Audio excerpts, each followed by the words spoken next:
Hello, I am Gabriel Dirksen, and this is my Module 1 8 AEP 851 Supervision and Evaluation Personnel assignment.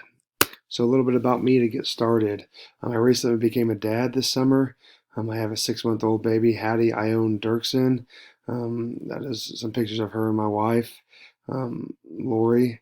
I'm very excited to be a father, and it is a great journey that we have started on, and I can't wait to see what our little family becomes. A little bit about me. I married Lori Dirksen. We met at Sterling College. We've been married for 3 years. I enjoy hunting and fishing. Are some of my hobbies I like to do out here in Western Kansas. I live in La Crosse. I'm originally from Sterling. Went to Sterling High School.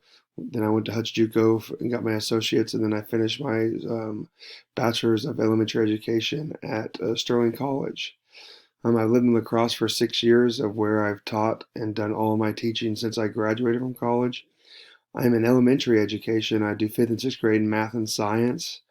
We're kind of departmentalized. It's fun to work with some other teachers daily, and we can specialize in our own things that we are strong in. I've done 5 years of coaching. I coached 4 years of assistant girls basketball.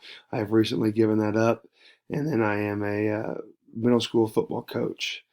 I'm on the DELT committee for KISA, and I work a different city employee for the summer jobs. I also help a farmer out, so I like to stay busy during the summertime too.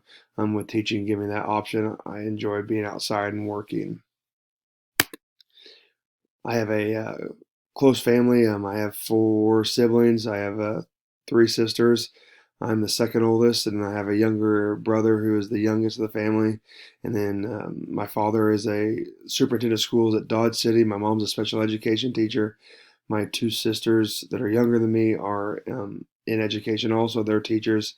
And then my other 2 siblings are my oldest sister Randy is a manager of the ER department at Wesley Hospital, and my little brother is a works for Cornejo Construction.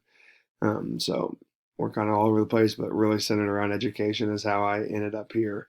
My father always was big on family and doing things together. So here are all just the different pictures that we have been on. We did family vacations every summer since my parents were in education. We could go different places. I'm pretty sure that's on the pier on the West Coast. We like to go to different national parks, Redwood Forest, Yellowstone, Yosemite. Um, we always had a destination like that to explore the outside world.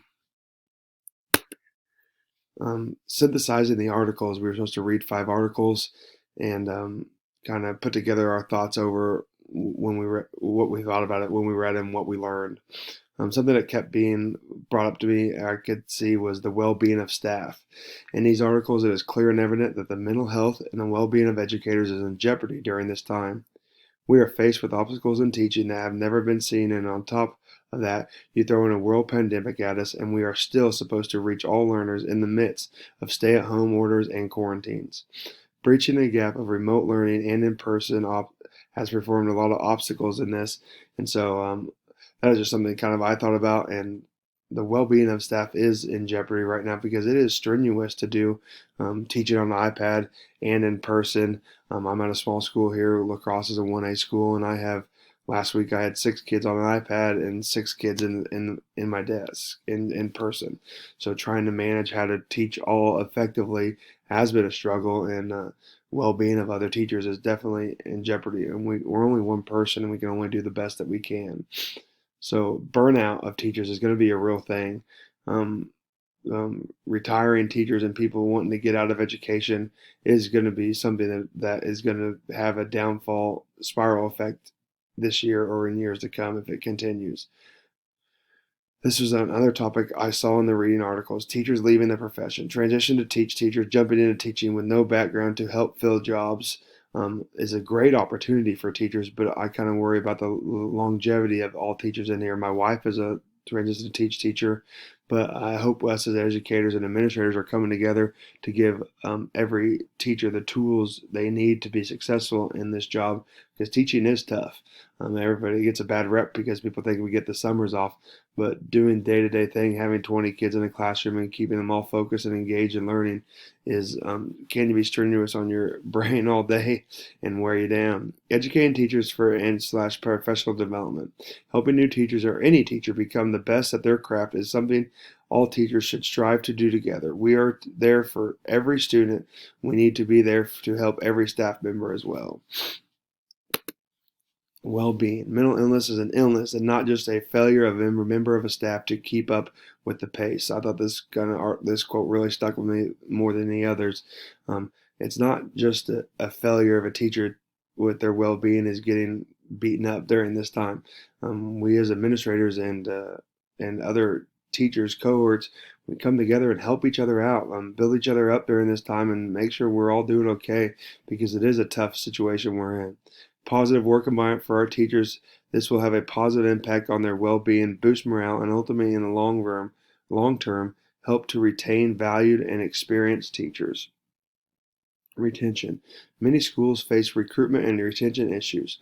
The recurrent interest in staff well-being provides an opportunity to look at how improving these experiences of a staff might perhaps contribute to addressing these issues. Excuse me. I think just making sure you're in a environment teachers want to be around and building that school environment up so teachers want to stay in your district will help retention factors. Teachers should seek opportunities for relevant professional development and growth outside of the campus.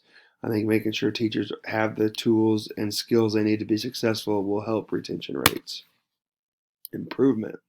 Managers are in a key position to ensure changes can be implemented to modify these risk factors in order to create a mentally healthy workplace for the staff they supervise. The importance of relevant professional development and training opportunities to the survival of new teachers cannot be negated. I think that's one thing for improvement that teachers need. That we're improving every single day. If teachers first year teaching, every day is a new day to them. They have 280 days of new days because they have never done this before. I mean, they have never done state assessments when they get there at the end of the spring term. So every day is a new day for them. Learning. Effective teachers' performance appraisal systems are a core element in the effort to improve student learning and necessary to inform compensation systems based on teachers' performance. So teachers' performance ultimately will affect the student success. And as administrators and educators, we are there ultimately for student success. So we have to make sure we're keeping teachers in check to make sure that our ultimate goal of all students being able to be successful keeps that in place and the systems in balance. Require teachers to have professional development, positive well-being, and artists of their own teaching craft will help to ensure that everyone is learning. And as a teacher, we should all commit to being lifelong learners.